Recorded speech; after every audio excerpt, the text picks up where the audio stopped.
morning stroke afternoon. So, I work for PayPal, I work for Braintree, and I'm going to talk today about massive disruptions, which is one of my favorite subjects. So, who here knows this is the 50th anniversary or the 50th birthday of Moore's Law? That's a law that determines every 1.5 years processing power is going to double.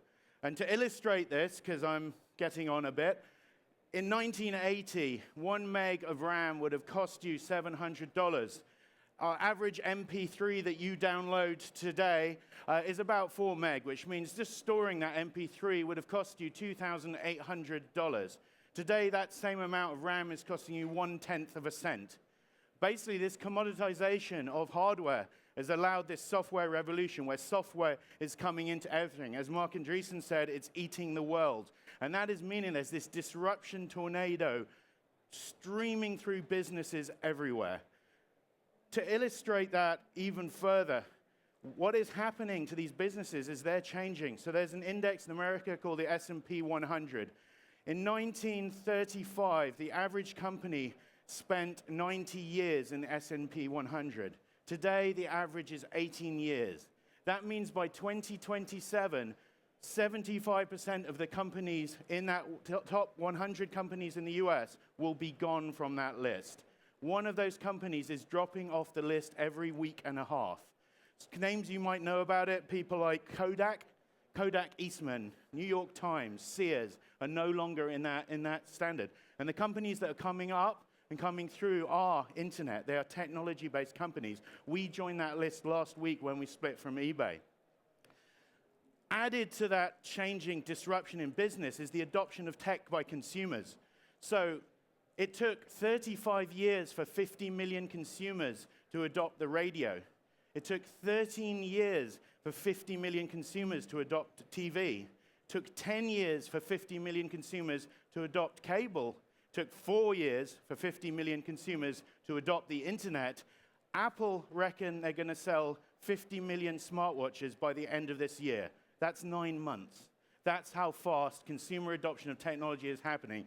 And this disruption tornado is storming through every business. If you think of some of the names that built computers back in the 80s, pretty much only IBM is left.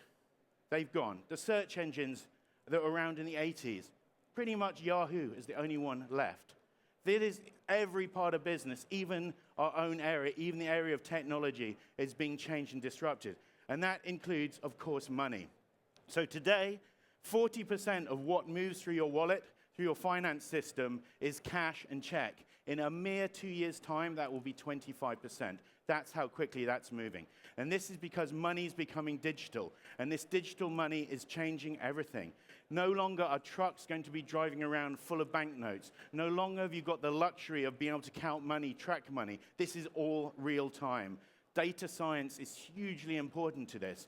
No longer will Billy the Kid be robbing your bank every so often, because the average American business is attacked 7 million times a year by people trying to break into them.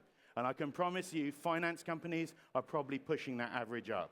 So this change in money, this change in disruption in money is going to, next 2 to 5 years, is going to happen and change more than it's changed in the last 10 to 20 years. You will see different ways of saving your money, lending your money, sending money to your friends, and even spending money. It's going to change. I reckon in 5 years' time, we'll look back today and think of how we look at paper maps.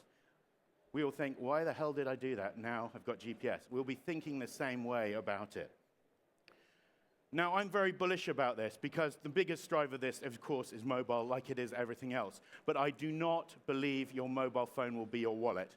Your mobile phone will actually be the window to your finances, because in 2020, and this is very prevalent for here, there'll be 50 billion things connected to the internet. So if your wallet is in your mobile, how the hell are you going to tell your drone, well, how the hell is your fridge going to tell your drone to fly to the supermarket to pick you up some milk? Because you don't need your mobile for that. And that's really where we're going. These Internet of Things, these things connected to the internet are going to need to buy stuff for you. And your wallet or your mobile will be the view to that. There's 7 billion mobile phones in the world. That's a hell of a lot more mobile phones than there are bank accounts. And your mobile will essentially be your window. So now I'm going to move really to talking about spending money, like how you pay, because I can't cover everything in the short piece of time that I've got. How you pay, how you choose to pay is getting much more varied. So it pretty much used to be cash, and then it became checks, and then it became credit cards. But now you're getting a choice. You might be paying with your bank account. You might be paying with traditional payment type, like a credit card. You might be paying with Bitcoin. That choice needs to be real-time, available for you now. And just as importantly, when you pay for something is actually changing. So in Germany, for example, it is very common not to pay for the item until after you've received it.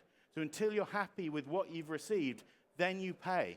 In Brazil, people buy things in installments. They receive the item, and then they pay for it for a period of time on credit cards. So that idea of having to pay for something before you tried it is actually changing. And you choosing about how you're going to pay for something is also changing. So why should I be making the decision about how to pay for this TV then and there in the store? Why can I think about that later? Or why can I think about it once I looked at my bank accounts, etc.?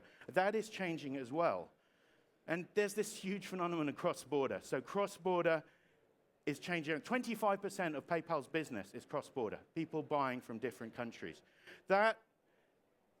These buyers, so 79% of buyers in UK, Germany, China, Australia, they basically say, these buyers say they prefer to use PayPal to buy cross-border. And the reason for that is not everybody pays in the same way. People have different payment mechanisms. And really, it's too hard for retailers everywhere to accept all of them. So people are choosing to use PayPal for that. And let's talk about China for a bit, because China is really changing everything here. So China is now the second largest buying country in the world, after the US. So Chinese citizens are buying nearly as much as US citizens globally. So China has become this huge buying power. And us in the West, we often think of China as the place where stuff comes from. That's changed. Now the Chinese are buying everyone else's stuff. And to illustrate this, we have a number of customers in Australia who saw a 1,400% growth last year in what they were selling purely from people buying from China. And we have a huge amount of Australian merchants who are now selling more goods to China than they are to Australians. So this change has really rocketed through.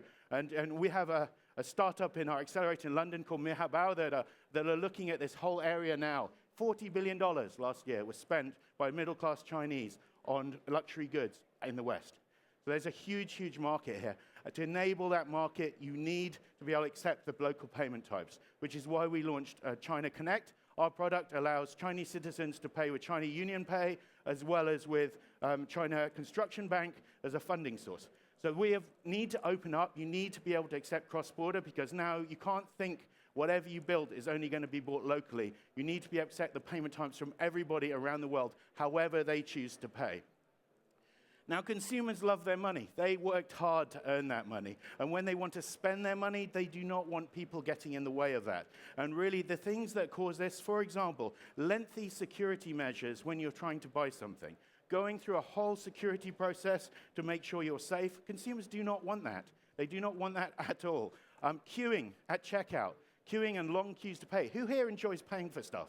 Is that the best bit of your shopping experience? I guarantee no one here. Paying for stuff sucks. It's much nicer that we get that out of the way. So really, when you're thinking about this, make sure whatever's being built and whatever's being built by us needs to be gone. That creates something that I like to call, and we like to call, beautiful commerce experiences. And that is where we need to go with this. So everyone in this room has probably tried Uber. Everyone in this room has probably tried an Airbnb. Who here noticed the payment? Who here actually noticed paying happen at all? It didn't. You got out the cab, you walked off. Payment happened in the back end. That is a beautiful commerce experience. So we're in the process of making ourselves invisible, and payment needs to get the process where it's invisible. It just happens. Why should you be filling in a long form? Why should you be filling in information about security and doing that? Just take my money. Off we go. Let's get on with the experience. And beautiful commerce experience, why would you do anything else? And mobile is interesting because a lot of these beautiful commerce experiences are down to apps. But when we talk to consumers, 7 out of 10 consumers prefer to buy from mobile websites than they do from apps. So that beautiful commerce experience actually needs to move to mobile websites as well. We released a product called One Touch that allows you to an invisible checkout, very fast, one touch checkout wherever you are across web, across devices. But really, when you're thinking about this, depending on your startup or the retail experience you're having, you need to get payments out the way. You need to make it invisible, however the consumer is choosing to pay for this. Because the next generation of apps are invisible, completely invisible. We've all used Google Now or seen Google Now. Google Now tells me before I even know when I need to do what I need to do next. So it tells me when I need to leave my house to get to my next appointment, what the traffic will be like and how I get there. We have a startup in our blueprint program, our startup program called Magic. Allows you to text for anything, and it just arrives. There's all kinds of virtual digital assistants now that you set up and then invisibly manage your diary for you. And then there's my favorite one at the moment, is an invisible app called Invisible Girlfriend, that if you're too busy and you don't have time to work, time to date, you can basically set this up, and so you can show your mum you've got a girlfriend because your invisible girlfriend texts you, tells you she loves you, has dinner appointments, and even sends photos. All of these new things are no longer built from scratch. Hardly anyone uses a build app, a new experience from scratch, using Pass for database, using Twilio for voice, using SendGrid for email. You might be using Braintree for payments, because no one has time to build this. And this beautiful experience is use the best of class. And when it comes to payment, that is really around security and making sure that you, as you build your invisible app, are not storing a whole load of credit cards, a whole load of financial details. And you delegate out your security using tokenization. Now, this is what Apple Pay is using, this is what Android Pay is using, this is what Samsung Pay is using, and this is what we've been using for an awful long time. And that is where the retailer or the startup is storing a tokenized version of the financial details. So exactly like a poker chip, they are storing the poker chip rather than the actual financial information, which means if you get hacked, broken into, all the hacker will get is a token that they can't use anywhere else. And that is meaning that now you're able to delegate out your security as you build that beautiful commerce experience. And that is now, of course, moved in-store. If you know Apple Pay is allowing you now to pay with NFC, with a tokenized credit card that you're storing on iTunes, as are the other mobile tokenization. And we've been playing in this area for a very long time, and we've been trying different things. We've been trying face payments, so pay with your face. We've been trying paying before you even arrive, Bluetooth beacons. In Australia, we're trialing a type of NFC. So all of this stuff is happening in store for exactly the reason I said before, beautiful commerce experiences. Because most people are selling the same things nowadays. And you go to one type of coffee shop or one particular brand of coffee shop, not because the coffee is that different, it's because of the experience that you get when you go to coffee. Nowadays, buying furniture seems to be a day out for me. You need to sort of plan to eat in a restaurant and walk around the furniture store. And it's actually the experience of shopping, not necessarily the products that you're buying, which is why you're going to the shops. So we bought a company called Paydiant, and Paydiant enables people like Subways and Starbucks to build beautiful commerce experience. The minute you walk in the door, then they see you. The minute they walk in the door through beacons or whatever, they can actually start to do things like look at your preferences, give you vouchers, coupons, help you make decisions, and actually treat you to a beautiful commerce experience, which means maybe you will get out from behind your computer and go to a store because you know you're going to have a great time out and you're actually going to enjoy it.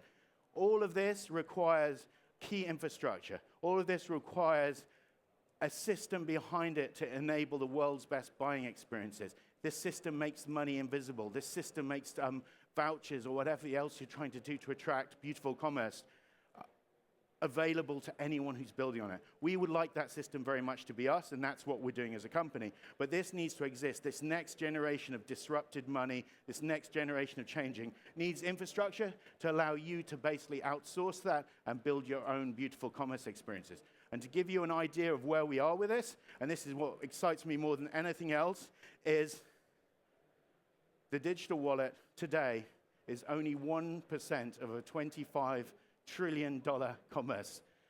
10% of commerce globally is e/n commerce, electronic commerce. That means 89% of commerce has not been even looked at, disrupted, or changed yet. So if you're thinking about what your next startup should be, you're thinking about what to invest in yet, there's an awful lot of runway there. It's a lot of excitement here. I truly encourage you to get into fintech and get into changing retail because this is really exciting. So thank you very much. It's been great talking to you.